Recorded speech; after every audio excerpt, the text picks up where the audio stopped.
নমস্কার, পরীক্ষা নীতি চ্যানেলে তোমাদের সবাইকে স্বাগত। দেখো, আজকে আমরা আলোচনা করব রেলওয়ে মিনিস্ট্রিয়াল আইসোলেটেড এক্সামে কোশ্চিন কেমন হয়েছিল।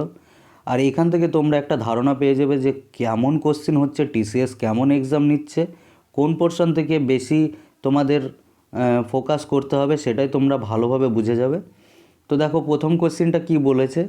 তো প্রথম কোশ্চিন তোমাদের কাছে আলোচনা করার আগে বলবো, তোমরা রেলের সমস্ত এক্সামের কোশ্চেন কেমন হচ্ছে সেগুলো তোমরা জানার জন্য অবশ্যই চ্যানেলকে সাবস্ক্রাইব করে রেখো।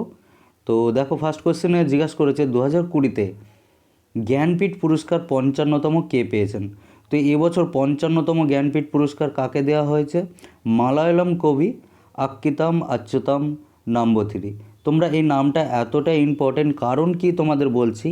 ইনি নমিনেটেড হয়েছিলেন কত সালে? 92 ইয়ার্স। তখন তার বয়স 92 বছর, ঠিক আছে। 92 বছর বয়সে তিনি নমিনেটেড হয়েছিলেন এবছর। আর নমিনেটেড হওয়ার পর তিনি মারা যান। পরবর্তী সময় তাকেই জ্ঞানপীঠ পুরস্কারে পুরস্কৃত করা হয়, ঠিক আছে। এছাড়া আমি অ্যাড করে দিয়েছি, দেখো, জ্ঞানপীঠ পুরস্কার প্রথম কে পেয়েছিলেন মহিলা হিসাবে? আশাপূর্ণা দেবী। কত সালে পেয়েছিলেন? 1965 সালে। আর তার লেখা নোবেলটি মানে তার লেখা নোবেলটি কি? প্রথম প্রতিশ্রুতি। মনে রাখবে, এই প্রথম প্রতিশ্রুতির জন্য আশাপূর্ণা দেবী জ্ঞানপীঠ পুরস্কার পেয়েছিলেন, ঠিক আছে। এরপরে কোশ্চেন দেখো, সাপ্তাহিক সংবাদপত্র সংবাদ কৌমুদি কার লেখা? এটা আশা করি সবাই জানো। তাছাড়াও আমি তোমাদের আরও ফ্যাক্ট তোমাদের তুলে ধরেছি। রাজা রামমোহন রায়। রাজা রামমোহন রায় একটা বিশালই ইম্পর্টেন্ট নাম, ঠিক আছে। রাজা রামমোহন রায়ের লেখা সংবাদ কৌমুদি, তিনি 1819 সালে এইটা পাবলিশ করেছিল। আর এটা কোন ভাষায় ছিল সংবাদ কৌমুদি? বাংলা ভাষায়, সাপ্তাহিক পত্রিকা, ঠিক আছে। এছাড়া মিরাট উল আকবর, মিরাট উল আকবর এই নামক ফরাসি ভাষায় তিনি লিখেছিলেন। সে পত্রিকাটা কি? 1823 সালে পাবলিশ হয়েছিল। এছাড়া রাজা রামমোহন রায় আর কি করেছিল? ব্রাহ্ম সমাজ প্রতিষ্ঠা করেছিল। কত সালে ব্রাহ্ম সমাজ প্রতিষ্ঠা করেছিল? 1828 সালে, ঠিক আছে। 1828, ঠিক তার পরের বছরই রাজা রামমোহন রায় সতীদাহ প্রথা রদ করেছিল, 1829 সাল। আর কার সহযোগিতায়? Lord William Bentinck. Lord William Bentinck তখন কে ছিলেন? ভারতের গভর্নর জেনারেল, ঠিক আছে। ভারতের গভর্নর জেনারেল, মনে রাখবে। পরে দেখো আরও তোমাদের একটু অ্যাড করেছি। রাজা রামমোহন রায়ের রাজা উপাধি কে দিয়েছিলেন রাজা রামমোহন রায়কে? আকবর দ্বিতীয়। খুব ইম্পর্টেন্ট কোশ্চিন, ঠিক আছে, তোমরা মনে রাখবে। এরপর দেখো, কম্পিউটার থেকে কোশ্চিন করেছিল, সেগুলো তোমাদের কাছে আলোচনা করব। দেখো, বিসিডির ফুল ফর্ম কি সেটা তোমাদের জানতে চেয়েছিল। তো বাইনারি কোডেড ডেসিমেল। তো তোমরা ভালোভাবে লক্ষ্য করো যে কম্পিউটার থেকেও কোশ্চিন হচ্ছে, তোমাদেরকে কম্পিউটারটাও ভালো করে জানতে হবে। আগামী দিনে যারা পরীক্ষা দিবে তোমাদের কাছে খুব ইম্পর্টেন্ট হবে, ঠিক আছে। এরপরে দেখো, ইউআরএলের ফুল ফর্ম কি? ঠিক আছে, ইউআরএলের ফুল ফর্ম হচ্ছে ইউনিফর্ম রিসোর্স লোকেটর। এছাড়া তোমাদেরকে আর একটা কোশ্চেন আমি আলোচনা করব, শর্টকাট কপি। এই কোশ্চেনটা এসেছিলো, আমি তুলিনি, তোমাদের কাছে বলে দিচ্ছি, আলোচনা করে দিচ্ছি। শর্টকাট কপি কি? কন্ট্রোল প্লাস সি, এতে কপি করা হয়। আর কন্ট্রোল প্লাস ভিতে পেস্ট করা হয়, ঠিক আছে। ভিতে কি পেস্ট করা হয়। তো তোমরা এই কোশ্চেনটাও জিজ্ঞাসা করা হয়েছিল। তো তোমরা একটু কম্পিউটারের ওপরে কিছু কোশ্চেন তোমরা জেনে নেবে, ঠিক আছে। এরপরে দেখো, অসহযোগ আন্দোলন কবে শুরু হয়েছিল? জাস্ট সালটা চেয়েছিল, আমি তাছাড়াও কিছু কিছু অ্যাড করে দিয়েছি। দেখো, 1 আগস্ট 1920 সালে অসহযোগ আন্দোলন শুরু হয়েছিল, ঠিক আছে। আর এই শুরুর দিনই কি বাল গঙ্গাধর তিলক সেদিনই মারা গিয়েছিলেন। যেদিন অসহযোগ আন্দোলন শুরু হয়েছিল সেদিন কোন ভারতীয় নেতা মারা গিয়েছিলেন যদি বলা হয়? বাল গঙ্গাধর তিলক। তো তোমরা ভালোই জানো যে বাল গঙ্গাধর তিলক নামটা কতটা ইম্পর্ট্যান্ট হিস্ট্রিতে, ঠিক আছে। মনে রাখবে, তিনি অসহযোগ আন্দোলনের দিনই মারা গিয়েছিলেন, ঠিক আছে। এরপরে দেখো, স্থায়ী বন্দোবস্ত কে প্রবর্তন করেছিলেন? এটা আশা করি সবাই জানো, লর্ড কর্নওয়ালিস 1793 সালে স্থায়ী বন্দোবস্ত করেছিলেন, ঠিক আছে। এছাড়া কি দেখো লর্ড কর্নওয়ালিসকে কি বলা হয়? সিভিল সার্ভিসের জনক বলা হয়। এটা অ্যাড করে দিয়েছি, তোমাদের ভবিষ্যতে আরও কাজে লাগবে। পরে কোয়েশ্চেন দেখো, ডিপ্রেস ক্লাস সোসাইটি কে প্রতিষ্ঠা করে? ভালো করে কোয়েশ্চেনটা একটু লক্ষ্য করবে, ঠিক আছে? ডিপ্রেস ক্লাস সোসাইটি কে প্রতিষ্ঠা করে? 1906 সালে এই সংগঠনটা গঠিত হয়েছিল। স্বামীজি ভিত্তল রামজি সিন্দে, ঠিক আছে? পুরো নামটা তার হচ্ছে স্বামীজি ভিত্তল রামজি সিন্দে। তিনি ডিপ্রেস ক্লাস সোসাইটি প্রতিষ্ঠা করেছিল 1906 সালে।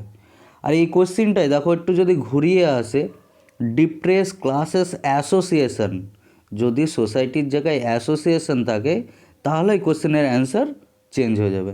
আরে সেটা কে করেছিল? Doctor B.R.. আম্বেদকর 1930 সালে। কোথায় করেছিল?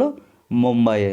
এখন ঠিক আছে, সেটা মুম্বাইয়ে 1930 সালে। যদি অ্যাসোসিয়েশন বলে তাহলে বি.আর. আম্বেদকর। তোমরা এইভাবে মনে রেখো, A for association, A for Ambedkar, ঠিক আছে? এরপরে দেখো সায়েন্স থেকে কোশ্চেন করেছিল কি, বলের এসআই ইউনিট কি? দেখো বলের এসআই একক বা ইউনিট নিউটন, আশা করি এটা সবাই জানো। এরপরে দেখো আর্টিকেল 32 থেকে তোমাদের কোয়েশ্চেন করেছিল। তো কি ছিল কোয়েশ্চেনটা আমি জানি না, জাস্ট আর্টিকেল 32 থেকে কোয়েশ্চেনটা ছিল, তাই তোমাদেরকে বলে দিচ্ছি। দেখো আর্টিকেল 32 কি, পার্ট 3-তে আছে কনস্টিটিউশনে, আর এটা ফান্ডামেন্টাল রাইটসের মধ্যে পড়ে, তাই তো? 12 থেকে 35 পর্যন্ত আমাদের ফান্ডামেন্টাল রাইটস। আর আর্টিকেল 32-কে কি ডক্টর বি.আর. আম্বেদকর কী বলেছে? কনস্টিটিউশনের কি বলেছে? সংবিধানের আত্মা বলা হয়েছে, ঠিক আছে? মনে রাখবে। এরপরে দেখো আর্টিকেল 324। আর্টিকেল 324টা তোমাদের জানতে চেয়েছে, 324-এ কী আছে? তো তোমরা ভালো করে মনে রাখবে, আর্টিকেল 324-এ আছে ইলেকশন কমিশন। ভারতের যে ইলেকশন কমিশন, এখন কে আছে ইলেকশন কমিশনের হেড? সুনীল আরোরা, ঠিক আছে? সুনীল আরোরা, মনে রাখবে।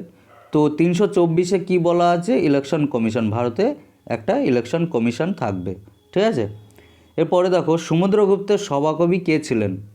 সমুদ্রগুপ্তের সভাকবি কে ছিলেন এটা সবাই জানো, হরিসেন। এছাড়া তোমাদের অ্যাড করে দিয়েছি প্রয়াগ প্রশস্তি কার লেখা? হরিসেনের লেখা, ঠিক আছে? এরপরে দেখো গুরু নানকের জন্মস্থান কোথায় ছিল? দেখো 29 নভেম্বর 1469 সালে তিনি নানকানা সাহিব জেলায়, মানে নানকানা সাহিবে তিনি জন্মগ্রহণ করেছিলেন, ঠিক আছে? মনে রাখবে ডেটটা কবে? 1469 সালের 29 নভেম্বর, ঠিক আছে? তোমরা কিন্তু দেখবে যে এই নানকানা সাহিব এই নামটা পরীক্ষার সময় থাকছে না, থাকবে কি? তালভান্ডি। তোমরা ভালো করে এটা মনে রাখবে, তালভান্ডি তোমাদের থাকবে, এখন পাকিস্তানে অবস্থিত, ঠিক আছে? এছাড়াও আমি অ্যাড করে দিয়েছি পরবর্তী সময় গুরু নানক কবে মারা গিয়েছিলেন। দেখো গুরু নানক মারা গিয়েছিলেন কবে? 22 সেপ্টেম্বর 1539 সালে, ঠিক আছে? কারতারপুর, পাকিস্তান। তিনি সেই পাকিস্তানেই মারা গিয়েছিলেন, কারতারপুর। আর তালভান্ডিতে তার জন্ম, ঠিক আছে? এরপরে দেখো 13 নম্বর কোয়েশ্চেনে কী বলেছে? 51তম দাদা সাহেব ফালকে পুরস্কার। দেখো এটা খুবই কঠিন একরকম কোয়েশ্চেন, এটা 2008 সালের কোয়েশ্চেন তোমাদের কাছে তুলে ধরেছে, কেন জানি না করেছে। যাই হোক, এটা তোমাদের স্কিপ করাই বেটার হতো, যারা পরীক্ষা দিয়েছে তাদের স্কিপ করাই বেটার হয়েছে। তো এরকম কোয়েশ্চেন আসলে তোমরা আগামী দিনে যারা এক্সাম দেবে তোমরাও স্কিপ করার চেষ্টাই করবে, নাহলে ভুল হওয়ার চান্সটা বেশি থাকবে। তো দেখো 51তম দাদা সাহেব ফালকে পুরস্কার পেয়েছেন কে? মৃণাল সেন। আর এটা কবে দেওয়া হয়েছিল? 2008 সালে 51তম দাদা সাহেব ফালকে পুরস্কার, ঠিক আছে? তো তোমরা মনে রাখবে কি 2018 সালে লাস্ট দেওয়া হয়েছে, কাকে দেওয়া হয়েছে? 66তম অমিতাভ বচ্চনকে দেওয়া হয়েছে, ঠিক আছে? 66তম দাদা সাহেব ফালকে পুরস্কার অমিতাভ বচ্চনকে দেওয়া হয়েছে 2018 সালে। আর 65তম ঠিক তার আগের বছর বিনোদ খান্নাকে দেওয়া হয়েছিল 2017 সালে, ঠিক আছে? আশা করি এই ফ্যাক্টগুলো তোমাদের খুব কাজে আসবে। এরপরে দেখো ন্যাশনাল সায়েন্স ডে কবে পালিত হয়? এটা আশা করি অনেকেই জানো, খুব important question. National science day কবে পালিত হয়? 28শে ফেব্রুয়ারি, ঠিক আছে। তো এছাড়া তোমাদেরকে বলবো ইসরো কবে গঠিত হয়? ইসরো গঠিত হয় কত? 1969, ঠিক আছে। কে সিবান হচ্ছে ইসরোর চেয়ারম্যান। আর এই কে সিবানকে কি বলা হয়? Rocket man of India. তোমরা রকেট ম্যান অফ ইন্ডিয়া বললে কে সিবানকে বলবে, ঠিক আছে। আর যদি মিসাইল ম্যান অফ ইন্ডিয়া বলে তাহলে ডক্টর এপিজে আব্দুল কালাম, ঠিক আছে। 28শে ফেব্রুয়ারিকে সায়েন্স ডে হিসাবে পালিত হয়। এরপরে দেখো রমন ইফেক্ট কিসের সাথে জড়িত? রমন ইফেক্ট কিসের সাথে জড়িত? স্ক্যাটারিং অফ লাইট, ঠিক আছে। স্ক্যাটারিং অফ লাইট, আলোর বিচ্ছুরণের সঙ্গে। এরপরে দেখো ভারতে কতগুলি বায়োস্ফিয়ার রিজার্ভ রয়েছে? দেখো ভারতে বায়োস্ফিয়ার রিজার্ভ কতগুলি রয়েছে? 18টি। এর সাথে সাথে তোমরা মনে রাখবে আরও 5টি, ঠিক আছে। 5টি কি মনে রাখবে বলো? রামসার সাইট, ঠিক আছে। রামসার সাইট কটা আছে? 5টি। আর 18টি অল ইন্ডিয়াতে 18টা বায়োস্ফিয়ার রিজার্ভ রয়েছে, ঠিক আছে। এরপরে দেখো তোমাদেরকে আমি এগুলো 15, 16 আলোচনা করে দিয়েছি। এরপর 17 last question, south Asian football 2023 সালে কোন দেশে হবে? ঠিক আছে, 2023 সালে সাউথ এশিয়ান ফুটবল প্রতিযোগিতা কোন দেশ আয়োজিত করবে? তো কোন দেশ করবে? চীন। তোমরা ভালো করে মনে রাখবে, চীন 2023 সালে সাউথ এশিয়ান ফুটবল হোস্ট করবে, ঠিক আছে। তো এখানে শেষ করবো। এই কোশ্চেনগুলোই আমি পেয়েছিলাম, তো তোমাদের কাছে আলোচনা করলাম। তোমাদের যদি ভালো লাগে, প্রতিদিন এরকম আলোচনা হবে, তো তোমাদের ভালো লাগলে অবশ্যই সাবস্ক্রাইব করে নিও। তো আর বেল আইকনটা তোমরা ভুল করো না, ঠিক আছে। তো আজকের মতো এখানেই শেষ করব।